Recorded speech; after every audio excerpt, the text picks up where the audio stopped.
Hello student, let us start. There is a second part of the cell, the unit of life chapter, which is in a class 11th. हम discuss करने जा रहे हैं the types of cells. On the behalf of the complexity and the organization of the DNA and the variety that the cells are grouped into the two types. One is the prokaryotic cell and second one is the eukaryotic cell. Simply हम पहले से ही जानते हैं in class 9 हमने पहले से ही पढ़ा है दोनों के बारे में कि prokaryotic cells means there are the pre existing cells and eukaryotic cells means truly developed cell. क्या डिफरेंसेस हैं, क्या मेजर डिफरेंस होते हैं दोनों में, कैसा सेलुलर स्ट्रक्चर होता है इन दोनों का, क्या क्या डिफरेंसेस देखने के लिए मिलते हैं इनमें, हम ये सब चीजें डिस्कस करेंगे. तो अगर मैं बात करूं प्रोकैरियोटिक सेल की, तो it is a cell that does not contain a well developed nucleus. इसके पास कोई भी well developed nucleus present नहीं होता है. But in case of the eukaryotic cell that contain a truly developed nucleus. Truly developed nucleus का मतलब है that means a genetic material which is confined in a region with having a proper nuclear envelope that is known as true nucleus. But in case of the prokaryotic cell that having a nucleoid, that means that is the genetic material which is confined in a cytoplasm but does not containing any proper nuclear envelope. Second is the prokaryotic cell does not contain any membrane bound organelle, just like the Golgi apparatus, endoplasmic reticulum, lysosomes, vacuoles, that does not contain in a prokaryotic cell. But in case of the eukaryotic cell, it contains both of all of the types of the membrane bound organelles. Let us discuss. Firstly, we have to discuss about the prokaryotic cell. The examples of the prokaryotic cell means the cyanobacteria, which is also known as the blue-green algae, that the PPLO, this is also known as the mycoplasm or a pleuric mycoplasm, and the bacteria. It is greatly vary in a shape and size. हम अगर prokaryotic की बात करें, हम simply किसी भी bacteria की बात करें तो हमें डिफरेंट काइंड की शेप्स और साइज देखने के लिए मिलते हैं in case of the prokaryotic cell. और अगर मैं बात करूं इनके रैपिडली डिवीजन की तो ऑब्वियस है, जनरली ये बहुत स्मॉल होते हैं because they are microscopic and that multiply more rapidly than the eukaryotic cell. That means millions of copies बनाने की ability present होती है हमारे जो आपके प्रोकैरियोटिक सेल में. शेप की अगर हम बात करें तो यहाँ पर 4 बेसिक शेप्स देखने के लिए मिलती है, just like the rod shape structure, spherical shape, comma shape structure और स्पाइरल शेप. अगर मैं बात करूँ रॉड शेप स्ट्रक्चर की तो that is known as bacillus, spherical shape structure which is known as the coccus, and the comma shaped structure which is known as the vibrio, and the spiral shape which is known as the spiralium. So these are the 4 basic shapes which is present in a bacteria. Let us study the structure of the prokaryotic cell. अगर मैं structure की बात करूं तो बेटा आपके सबसे last, सबसे outer most covering which is known as the glycocalyx. Glycocalyx का स्ट्रक्चरल ऑर्गेनाइजेशन कुछ इस तरीके से है कि किसी में ये स्लाइम लेयर है तो किसी में ये कैप्सूल लेयर है. अगर बैक्टीरिया की जो ग्लाइकोकैलिक्स है, if it is a thin, that means it is a slime layer, और अगर it is a thick, that is known as the capsule. So it is the outermost covering of the bacteria which is known as glycocalyx. Next is the cell wall which is present between the cell membrane and glycocalyx, that is known as cell wall. Next is the plasma membrane.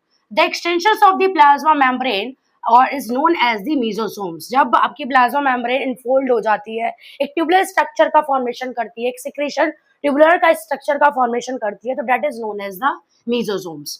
Next one is the, अगर हम इसके cytoplasm को देखें आपके bacteria के, तो cytoplasm contain a ribosomes, and if the ribosomes is form in a chain form attached with the messenger RNA and helps in a translation which is known as the polysome and polyribosomes. Next one is the nucleoid, that means it is a confined genetic material. It is a confined region of a genetic material that does not containing any nuclear membrane or any nuclear envelope. And there is a different kind of the appendages also. One is the flagella, fimbriae and pillae. Pillae is useful for the conjugation. ये reproduction में help करता है, conjugation में help करता है. Fimbriae जो bristle like thread like structure आप देख रहे हैं, इसका काम होता है हमारे बैक्टीरिया को कहीं भी रॉकी कंडीशन में या किसी भी रॉक सरफेस पर अटैचमेंट में हेल्प करने में. Next is the flagella. Flagella contain a 3 basic structure. One is the basal body जिससे ये attached है, hook, जो एक्सपेंडेड स्टेज है which is connect the basal body to the filament and this is the filament.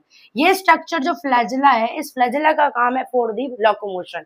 जब movement की बात आती है बैक्टीरिया की, that help to move from the one space to the another space, तो यहाँ पर जो प्रेजेंट हमारा रियल अपेंडेजेस होता है उसे हम क्या कहते हैं, आपका फ्लैजिला। तो इसी तरीके से यहाँ पे different components of the prokaryotic cells देखने के लिए मिलते हैं। One is the cell envelope, cytoplasm में जो प्रेजेंट है, प्लस आपके अपेंडेजेस। अगर मैं आपके एनवलप की बात करूं तो there is a three type of the things are present. One is the glycocalyx which is the outermost, next one is the cell wall जो inner है, middle layer है, और next one is the plasma membrane. अगर हम cytoplasm की बात करें तो साइटोप्लाज्म में प्रेजेंट आपका genetic material without any proper nuclear membrane which is known as the nucleoid. Next is the plasmids. Plasmid एक एक्स्ट्रा क्रोमोसोमल बॉडी होती है other than the genetic DNA, तो उसी को हम क्या कहते हैं, plasmid. Next is the ribosomes जिसका काम है आपका प्रोटीन प्रोडक्शन करने का। इज ऑब्वियस है, एक नॉन ग्लैनुलर बॉडी, आपका नॉन मेम्ब्रेन बाउंड बॉडी है आपका ribosomes which is present in both prokaryotic and eukaryotic cell. But देखा गया है कि जो प्रोकैरियोटिक सेल है that contain a 70S type of the ribosomes जो प्रोटीन प्रोडक्शन में हेल्प करता है। Next is the inclusion bodies there in a cytoplasm, mesosomes and the chromatophores. Chromatophores जो pigmented bodies होती है, जो केवल और केवल आपके मिलती हैं हमारी ब्लू ग्रीन एल्गी में और that means आपके साइनोबैक्टीरिया में। अगर हम अपेंडेजेस की बात करें तो there is a three type of appendages, flagella, fimbri and Pillai. Flagella का काम लोकोमोशन करने का है, फिम्ब्री का काम है अटैचमेंट, और पिल्लाई का काम है रिप्रोडक्शन और कॉन्जुगेशन में हेल्प करना। तो these are the components of the prokaryotic cell। अब नेक्स्ट हम स्टार्ट करेंगे एक एक चीज को पढ़ने की, समझने की कि किस चीज में क्या कॉम्पोजिशन है, क्या स्ट्रक्चर है, क्या वर्किंग है, और क्या क्या बैक्टीरिया में, डिफरेंट बैक्टीरियाज में क्या क्या चीजें डिफरेंट देखने के लिए मिलती हैं।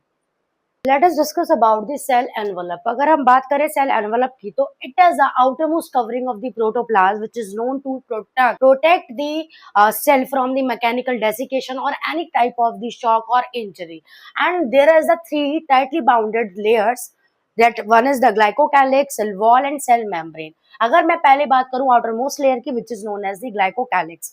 ग्लाइकोकैलिक्स जो आउटर मोस्ट लेयर है सेल एनवलप की, and there composition and the thickness is different. If it is loose or a thin sheet, it is known as the slime layer, but if it is a thick and a tough covering, it is known as the capsule।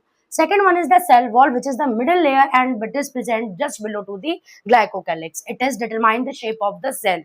जो भी plant, जो भी आपके bacteria को shape देनी होती है, जो भी प्रोकैरियोटिक की सेल की शेप के लिए रिस्पॉन्सिबल है, it is due to by the cell wall, and it will also provide the strong structural support to prevent the bacteria for collapsing or bursting। All the prokaryotic cell having a cell wall which is surrounded a cell membrane, but except there is a mycoplasm which does not contain any cell wall। Next is the cell membrane or a plasma। About the plasma membrane, which is the innermost layer of the cell envelope, and it is made up of the phospholipid bilayer and the protein। इसका structure हम next video में discuss करेंगे कि किस तरीके से structure होता है हमारे प्लाज्मा मेम्ब्रेन का। एक बायोलिपिड लेयर का बना होता है, एक फॉस्फोलिपिड का बना होता है, प्लस प्रोटीन का। इसका काम क्या है, स्टेबिलिटी प्रोवाइड करना।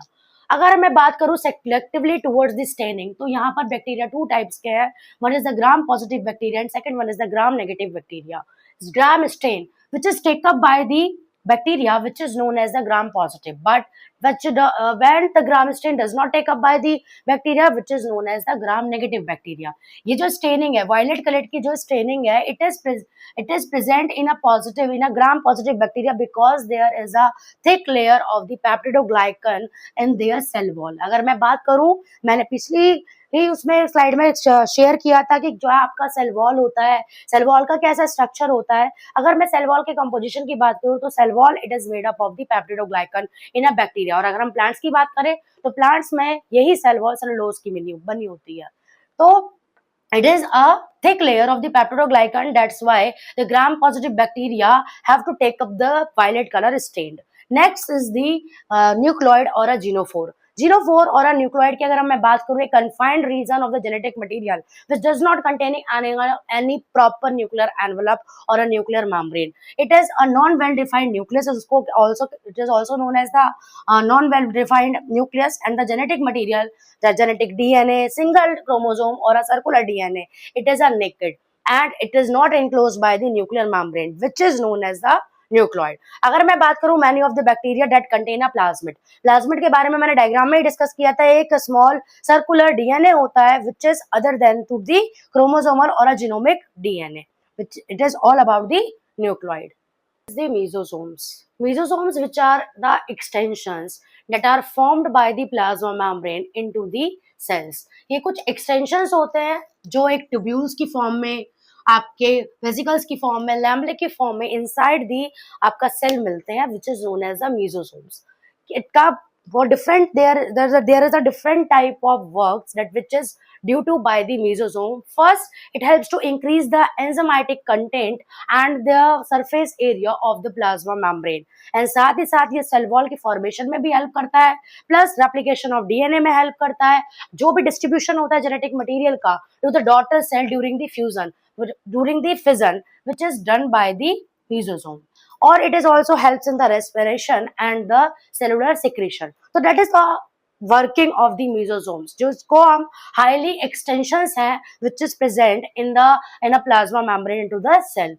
Next is the chromatophore. Chromatophore, these are those type of the structure which is found in a cytoplasm, which but does not present in all type of the prokaryotic cell. It is mainly found in a certain prokaryotic cells such as the cyanobacteria, which is known as the blue green algae,